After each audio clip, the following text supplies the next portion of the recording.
സർവശക്തനായ ദൈവത്തിൻ്റെ അതിപരിശുദ്ധ നാമം അതിയായി മഹത്വപ്പെടുമാറാകട്ടെ.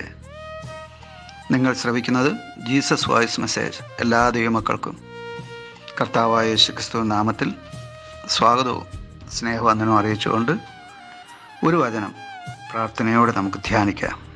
അതിനായി തിരഞ്ഞെടുത്ത തിരുവചനം യെശയ്യാ പ്രവാചകൻ്റെ പുസ്തകം അധ്യായം 56 വാക്യം 1.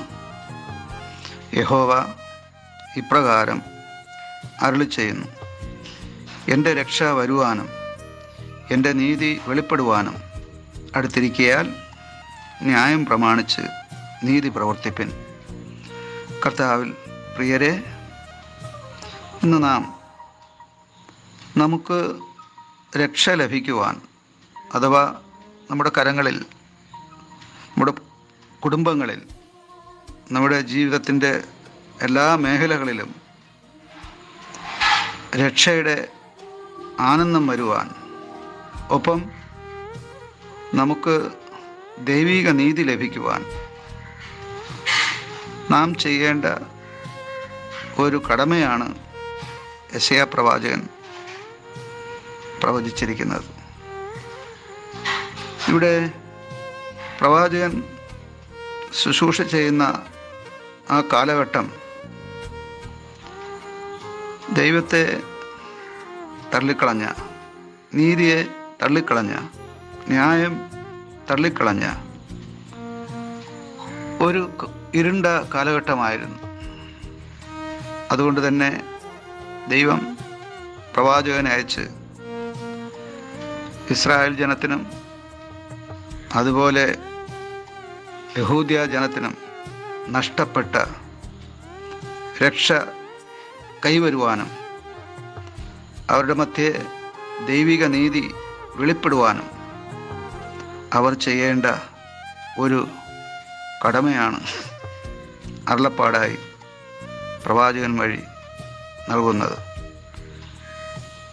രക്ഷ ഇസ്രായേലിനും യഹൂദ്യർക്കും മാത്രമല്ല, ഈ മുഴു പ്രപഞ്ചത്തിലെ സകല ജാതി ജനങ്ങൾക്കും അനിവാര്യമാണ്. ഇത് ലഭിക്കുവാൻ നാം ചെയ്യേണ്ടത് ന്യായം പ്രമാണിച്ച് നീതി പ്രവർത്തിക്കുക എന്നുള്ളതാണ്. ദൈവം നീതിയും ന്യായവും ആഗ്രഹിക്കുന്നു എന്നുള്ളതാണ്. നീതിയുടെ ദൈവമാണ്, ന്യായത്തിൻ്റെ ദൈവമാണ്. അനീതി സഹിക്കയില്ല, അന്യായം സഹിക്കയില്ല എന്ന് അർത്ഥം. അങ്ങനെ മനുഷ്യരായ നാം ഈ ഭൂമിയിൽ ജീവിക്കുമ്പോൾ നാം നീതിയെ സ്നേഹിച്ച് ന്യായത്തെ ഇഷ്ടപ്പെട്ടാൽ ദൈവികമായ രക്ഷ നമുക്ക് ലഭിക്കുവാനിടയാവും. ഒപ്പം ദൈവികമായ നീതിയും.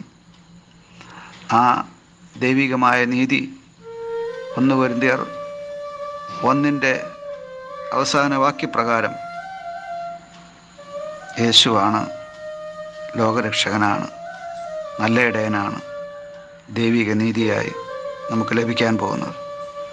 അപ്പോൾ അത് ലഭിക്കുവാൻ നാം ചെയ്യേണ്ടത് ന്യായം പ്രവർത്തിക്കുക എന്നുള്ളതാണ്, നീതി പ്രവർത്തിക്കുക എന്നുള്ളതാണ്, അഥവാ അന്യായം ചെയ്യാതിരിക്കുക എന്നുള്ളതാണ്, അനീതി പ്രവർത്തിക്കാതിരിക്കുക എന്നുള്ളതാണ്. അങ്ങനെ നാം നീതിയും ന്യായവും പിന്തുടരുമ്പോൾ മുന്നോട്ടുള്ള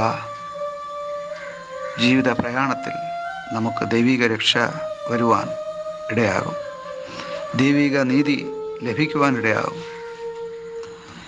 ഈ വചനത്തോട് ചേർന്ന് ഒരു കാര്യം കൂടെ പരിശുദ്ധാത്മാവ് വെളിപ്പെടുത്തുന്നുണ്ട്. യെശയ്യാ പ്രവാചകൻ്റെ പുസ്തകം 56:2 ശബത്തിനെ അശുദ്ധമാക്കാതെ പ്രമാണിച്ച് ദോഷം ചെയ്യാതെ വണ്ണം കൈ സൂക്ഷിച്ചും കൊണ്ട് ഇത് ചെയ്യുന്ന മർത്യനും ഇത് മുറുകെ പിടിക്കുന്ന മനുഷ്യനും ഭാഗ്യവാൻ. ദൈവിക ഭക്തിയെ മുറുകെ പിടിക്കുവാനാണ് പ്രവാചകൻ പറയുന്നത്. ശബത്തിനെ അശുദ്ധമാക്കാതെ എന്ന് പറഞ്ഞാൽ കർത്തൃദിവസം അഥവാ ഞായറാഴ്ച, ആ ദിവസം നാം പവിത്രമായി ആരാധനയ്ക്കായി, ദൈവത്തെ മഹത്വപ്പെടുത്തുവാനായി പ്രയോജനപ്പെടുത്തണമെന്നാണ്. മാത്രമല്ല ഇവിടെ തൻ്റെ കൈ സൂക്ഷിച്ച് എന്ന് പ്രത്യേകം പറഞ്ഞിരിക്കുന്നു. നാം നമ്മുടെ കരങ്ങൾ വിശുദ്ധ കരങ്ങളായി സൂക്ഷിക്കേണ്ടത് ആവശ്യമാണ്. കൈക്കൂലിയും കരിഞ്ചന്തയും പാപത്തിൻ്റെ മാലിന്യവും നമ്മുടെ കയ്യിൽ ഏശുവാൻ പാടില്ല.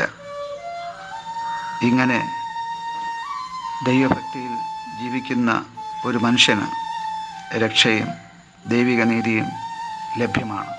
ആമേൻ, ആമേൻ.